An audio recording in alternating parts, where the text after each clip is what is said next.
reta kun usawese evinama evinamba yabagu no isunu reta kun baba wese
no sabe uno,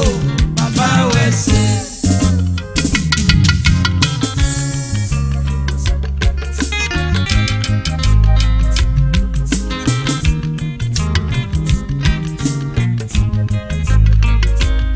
Ay mi no pava, me llama na lelele, so puede ir a de osa ye mueve.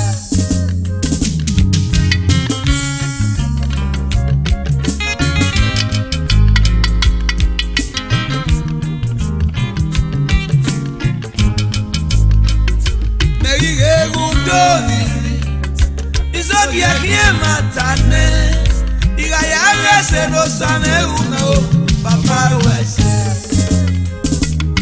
Evinama Evinamba yabagu No isunu beta kumeo Usa wese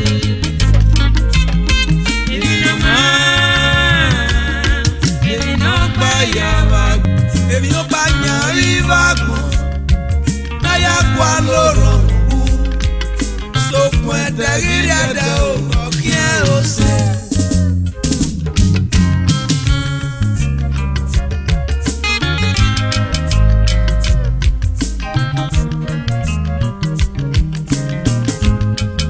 pena como bueno te ruya fe saludas na ye ya que no guava pone muro mongo saludas yo goza Osaga pinano abagmo Mbena rigore No ya dosisi ke wagbada no ya pinano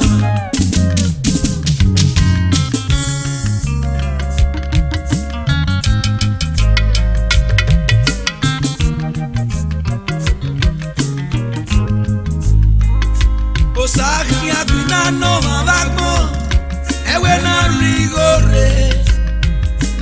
Dosisi que va a no ya no